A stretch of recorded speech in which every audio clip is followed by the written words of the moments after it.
हरतालिका तीज व्रत कथा। भाद्रपद मास में शुक्ल पक्ष की तृतीय को यह व्रत होता है।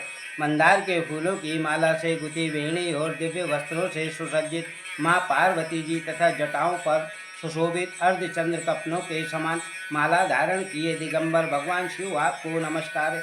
सभी माताएं बहनें कथा को सुनने से पहले हाथ में चावल और अक्षत और पुष्प लेकर एक समय परम पवित्र भूमि कैलाश पर्वत पर विशाल जट वृक्ष के नीचे भगवान शिव माता पार्वती एवं सभी गणों से अपने बाघंबर पर विराजमान भगवान बलवान वीरभद्र भृंगी श्रृंगी नंदी आदि अपने अपने पैरों पर सदाशिव के साथ दरबार पर शोभा पड़ा बढ़ा रहे थे। गंधर्व किन्नर ऋषिगण शिव भगवान की विधिवत अनुपुष्ट छंदों से स्तुति गान कर विभिन्न प्रकार के वाद्यों बजा रहे थे। उसी शुभ अवसर पर माता पार्वती ने भगवान शिव से दोनों हाथ जोड़कर प्रश्न किया कि हे महेश्वर, मेरे बड़े सौभाग्य है जो मैंने आपको अपने पति के रूप में वर्ण किया। यदि आप प्रसन्न हो तो क्या आप मैं जान सकती हूँ कि वह कौन सा पुण्य दान किया था जिससे आप मुझे पति के रूप में प्राप्त हुए। आप अंतर्यामी हैं, यह मुझ दासी को बताने की कृपा करें।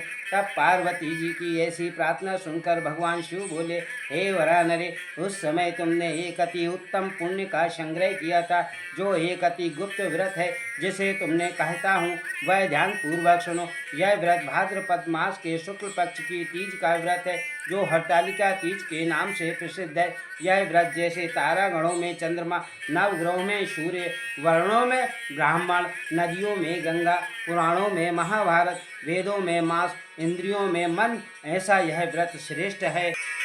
तीज हस्त नक्षत्र युक्त पड़े तो वह और भी महान पुण्यदायक होता है। ऐसा सुनकर श्री पार्वती ने पूछा, हे महेश्वर, मैंने कब और कैसे यह व्रत किया, विस्तार के साथ श्रवण करने की इच्छा है। इतना सुनकर भगवान शंकर बोले, हे उमा, भारतवर्ष के उत्तर में यह जो हिमालय श्रेष्ठ पर्वत है, वहाँ नाना प्रकार के धन संपदा, खनिज, वनस्पति, औषधियों से युक्त है। वहाँ हिम शिखर वाली चोटियाँ रूपी भुजाओं में आकाश को छूता है और गंगा के कल कल शब्दों पे शब्दमान रहता है। यहाँ नाना प्रकार के पशु पक्षी विचरते हैं। इनके राजा का नाम हिमाचल था। वहाँ उनके गृह में तुम भाग्यवती रानी मैना के गर्भ से तुम्हारा जन्म हुआ। तुमने बाल्यकाल से ही मेरी आराधना करना प्रारंभ कर दिया।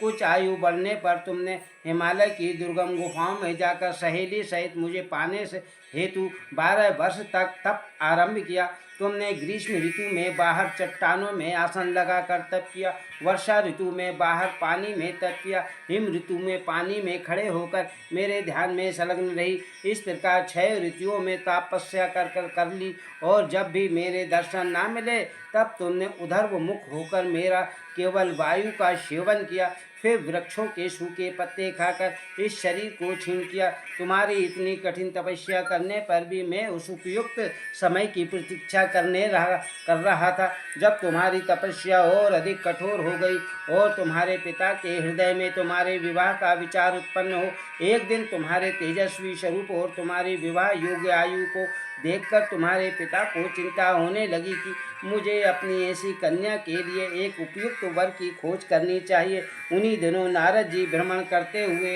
हिमालय क्षेत्र में आए और वहां तुमको देखा। यह जानकर कि तुम राजा हिमाचल की पुत्री हो, वे तुम्हारे पिता के यहाँ गए। राजा ने अति हर्ष और प्रसन्नता के साथ महर्षि का स्वागत पूजन किया और उन्हें योग्य आसन देकर उनसे उपस्थित होने का कारण पूछा और इच्छुक हुए। नारद जी की बातें तो सदा ही निराली होती ही हैं। उन्होंने तुम्हारे पिता से प्रश्न किया कि आप बतलाइए, आपके मुखमंडल पर चिंता की रेखाएं क्यों हैं। राजा ने कहा, हे तपोधन, तुम मेरी पुत्री को देख चुके हो, मुझे उसके लिए योग्य वर की चिंता सता रही है। इस पर नारद ने तुरंत कहा, मैं तो अभी वैकुंठ से आ रहा हूँ। मेरी सम्मति यही है कि आपको स्वीकार हो तो मैं आपकी पुत्री के लिए वैकुंठ निवासी शेष शैया भगवान विष्णु वर योग्य हैं। वे आपकी कन्या का वरण स्वीकार कर लेंगे। इस पर तुम्हारे पिता आनंदित हुए और बोले, यदि भगवान विष्णु मेरी कन्या को स्वीकार हो तो मैं सौभाग्य के साथ अपनी पुत्री का विवाह भगवान विष्णु से कर दूंगा। मैं अवश्य ही अपनी कन्या उमा का वर योग्य विष्णु को कर दूंगा। नारद जी तो ऐसा सुनकर वैकुंठ चले गए। इधर उन्होंने तुम्हारे पिता महाराज हिमाचल ने प्रसन्नता के साथ तुम्हें यह समाचार सुनाया कि भगवान विष्णु जी से ही तुम्हारा विवाह मैंने निश्चित कर दिया है। ऐसा सुनकर तुमने महान दुख में अपने को पाया और पिता के चले जाने के पश्चात तुम अत्यंत व्याकुल हो विलाप करने लगी, प्राण त्यागने की बात सोचने लगी। जब तुम्हारी सखी ने तुम्हें इस प्रकार दुखी देखा तो कारण पूछा। तुमने अपनी सखी को सब वृत्तांत सुनाया और कहा कि तुम जानती हो कि मैं कैलाशपति को महादेव को अपने पति के रूप में प्राप्त करने के लिए तप कर रही हूँ। अब मैं प्राण त्याग के अतिरिक्त और क्या करना चाहूँगी। तब तुम्हारी सखी सहेली ने तुम्हें संतावना देते हुए कहा, हे देवी, तुम प्राण त्यागने की ना सोचो। क्यों सोचती हो? मैं तुम्हें ऐसे स्थान पर ले चलूँगी जहाँ आपको अपने पिताजी अथवा कोई अन्य तुम्हें खोज ना सकेगा। उनकी सखी सहेलियाँ गहन वन के जंगल पर ले जाकर एक गुफा में ले जाकर छोड़ दिया। वहाँ तुम तपस्या में तब तक लीन रहना जब तक कि महेश्वर प्रसन्न ना हो और तुम्हारा वर्ण ना कर ले।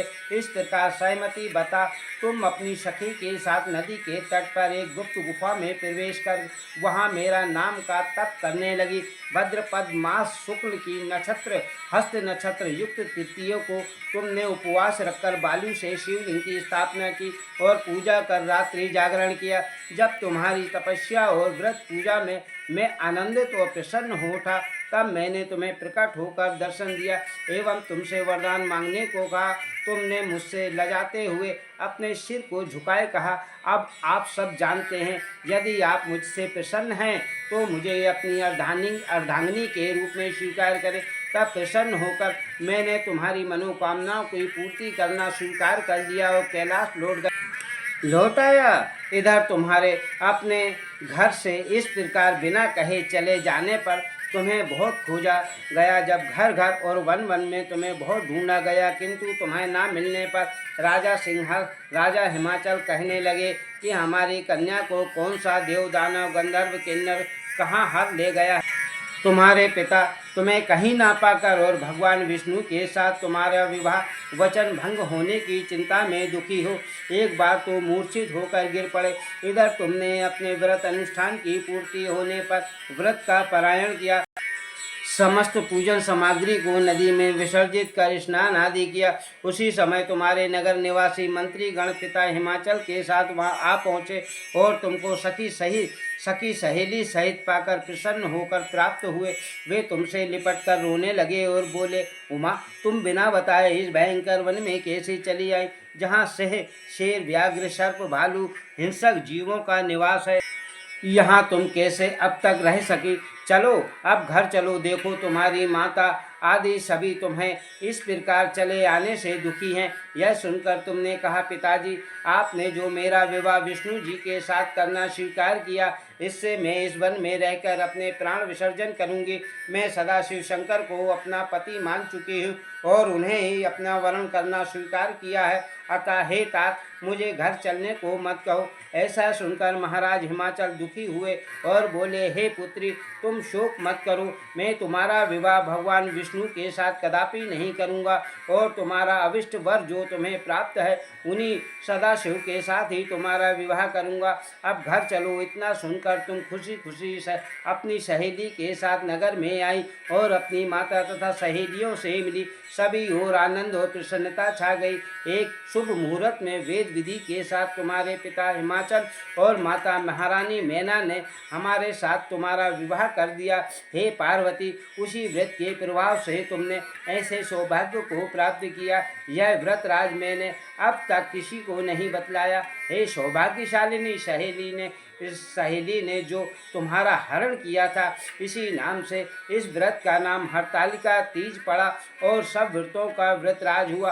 भोलेनाथ भगवान शिव शंकर से यह सब प्राचीन कथा सुनकर माता पार्वती अति प्रसन्न हुई और बोली, प्रभु, आपने मेरे साथ अपने मिलने की कथा सुनकर मैं बहुत प्रसन्न किया।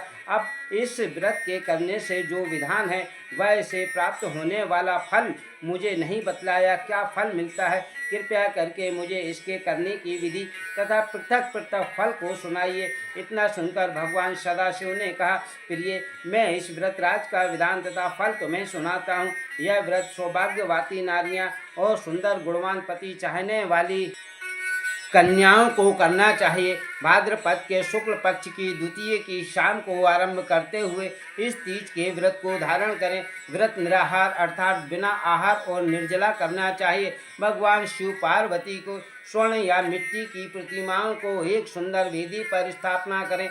केले पुष्प आदि के खंभे स्थापित करके रेशमी वस्त्र के चंदोव उताने, फिर प्रस्तुति गान वाद्य और शंख मृदंग झांझ आदि से रात्रि जागरण करना चाहिए, भजन कीर्तन करना चाहिए। प्रातः भगवान शिव के पूजन के बाद फल फूल पकवान लड्डू मेवा तरह तरह के भोग की सामग्री समर्पण करें। फिर ब्राह्मण और भक्तों को द्रव्य अन्य वस्त्र आदि पात्र आदि का दान अपनी श्रद्धा के अनुसार देना चाहिए। भगवान शिव को हर वस्तु पंचाक्षरी मंत्र अर्थात नमः शिवाय कहकर अर्पण करना चाहिए। प्रार्थना के समय अपनी इच्छा जो हो भगवान के सामने प्रेरित करके प्रणाम करें। फिर माता पार्वती जी से प्रार्थना करें, माँ पार्वती सबका कल्याण करे। अक्षत और पुष्प जो हाथ में लिए हैं वह भगवान शिव को समर्पित कर दे। माँ पार्वती सबका कल्याण करे। हर हर महादेव। इस तरह से व्रत में प्रार्थना करना चाहिए और प्रार्थना के बाद पुष्पों को दोनों हाथों में लेकर पुष्पांजलि समर्पित करें। फिर चतुर्थी को शिवलिंग नदी या तालाब में विसर्जन करें। फिर 3 ब्राह्मणों को भोजन करा के दक्षिणा देना चाहिए। इस प्रकार यह व्रत पूर्ण करने से नारी सौभाग्यवती होती है तथा धन व पुत्र पौत्रों से सुखी होकर जीवन व्यतीत करती है। कन्याओं को व्रत करने से कुलीन विद्वान धनवान वर प्राप्त होने का सौभाग्य मिलता है। हे देवी, जो सौभाग्यवती नारी इस व्रत को नहीं धारण करती वह बार बार वैद्या और पुत्र शोक को प्राप्त होती है। जो नारी तृतीय के दिन व्रत रखकर चोरी से अन्न खाती है वह सूकरी का जन्म पाती है। जो फल खाती है वह बंदरिया की योनि प्राप्त करती है। जो जल पीती है वह जोंक का जन्म लेती है। जो दूध पीती है वह सर्पणी का जन्म ग्रहण करती है। और जो नारी मांस खाती है वह बाघनी होती है। और जो दही खाती है वह बिल्ली का जन्म पाती है। जो मिठाई खाती है वह चींटी के जन्म को धारण करती है। जो सब चीज़ें खाती है वह मक्खी का जन्म लेती है। जो उस दिन सोती है वह अजगरी योनि को प्राप्त करती है। और जो नारी अपने पति को धोखा देती है वह मुर्गी का जन्म धारण करती है। हे उमा, जो इस व्रत को श्रद्धा विधि के साथ धारण करती है वह मुझसा पति भगवान शिव के समान पति को प्राप्त करती है तथा दूसरे जन्म में तुम्हारे समान स्वरूपवान करके इस संसार में उत्तम धाम को सुख भोग कर उत्तम को प्राप्त होती है। इस व्रत को करने से नारियां शिवलोक वासिनी होती हैं। बोलो शंकर भगवान की जय।